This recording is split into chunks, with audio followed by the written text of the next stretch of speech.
Here's a preview of the quiz you'll take when you're finished watching the lecture.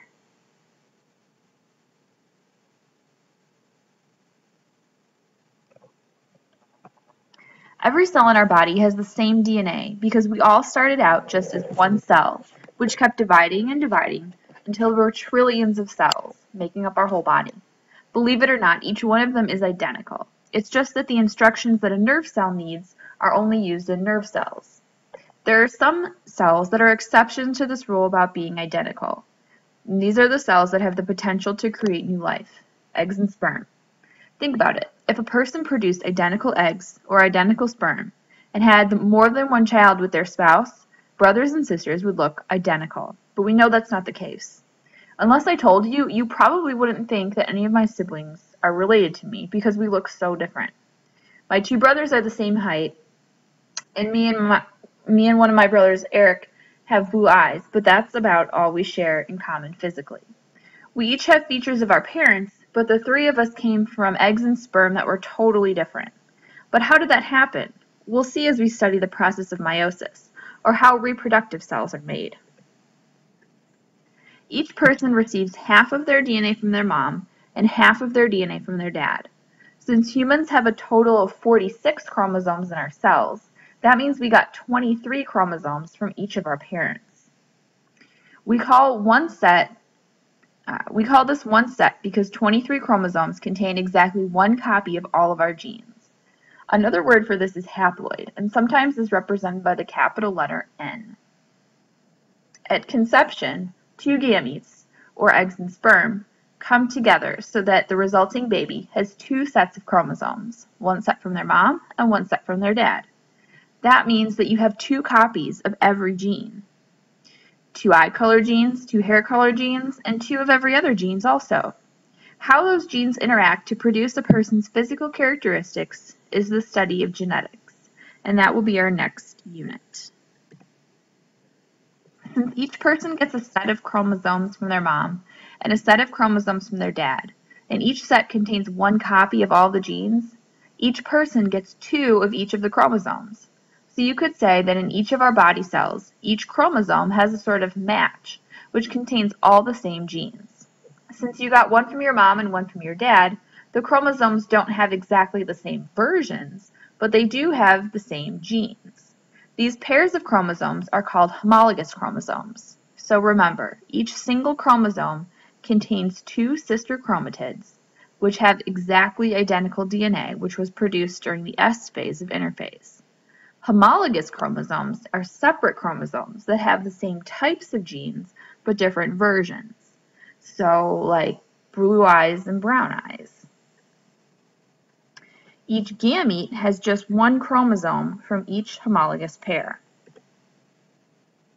The process of meiosis will separate homologous chromosomes in the process of making gametes used in reproduction. Because the homologous chromosomes get separated, eggs and sperm end up with just one set of chromosomes, and so they're considered haploid.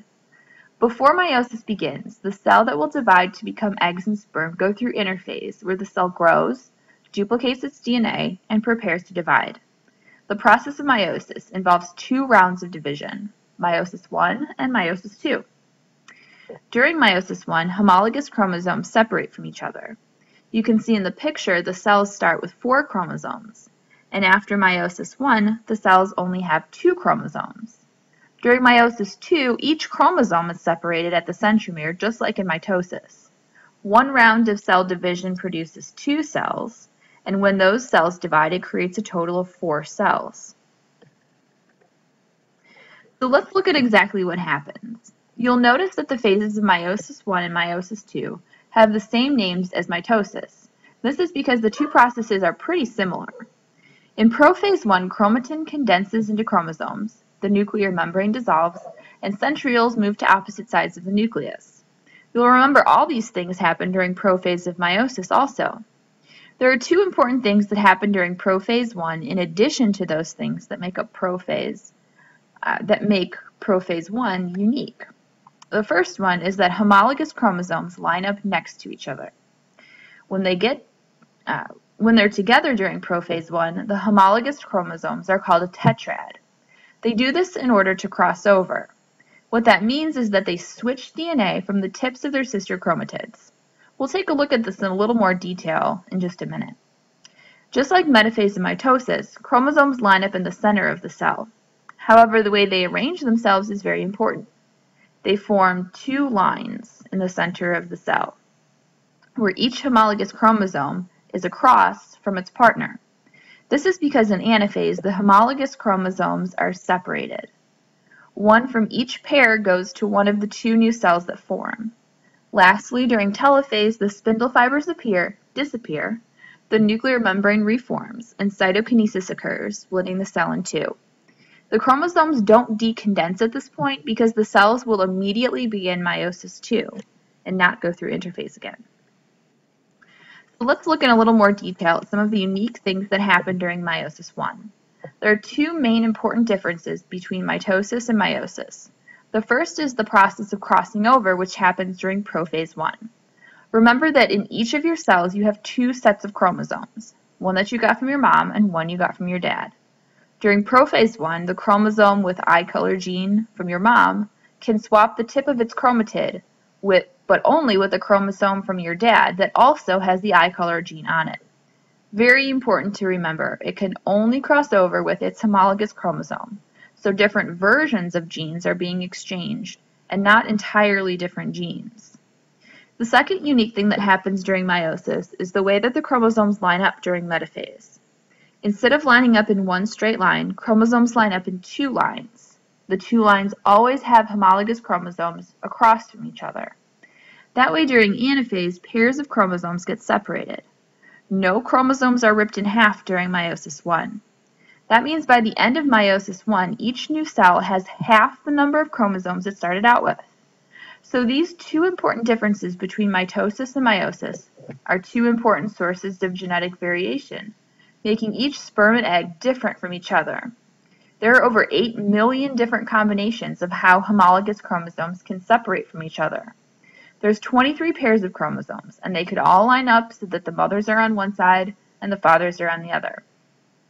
Or maybe all of the fathers except for just one go to one side, and all of the mothers except for just one go to the other side, and the list of combinations goes on, all the way to over 8 million. And even more unique combinations of genes result when we throw crossing over into the mix.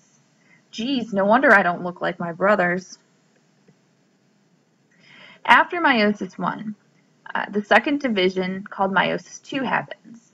Meiosis II is exactly the same process as mitosis, but let's quickly review. The only difference is that because the cells never went through interphase in between meiosis I and meiosis II, the chromosomes never decondense, forming chromatin. So we already have the chromosomes, but other than that, the same things are going to happen. Centrioles move to the opposite side of the nuclear membrane dissolves, and chromosomes attach to the spindle fibers during prophase II. Then the spindle fibers get longer, pushing the chromosomes to the center of the cell. This is metaphase. Now the spindle fibers will shorten again, pulling the chromosomes in half the centromere, so that only one chromatid from each chromosome moves to opposite sides of the cell. Finally, in telophase, the spindle fibers disappear, the chromosomes decondense back into chromatin, the nuclear membranes reform, and cytoplasm of the cells begins to divide in cytokinesis. What we're left with at the end of meiosis is a total of 4 haploid cells that are each different and ready to join with another gamete in the process of reproduction.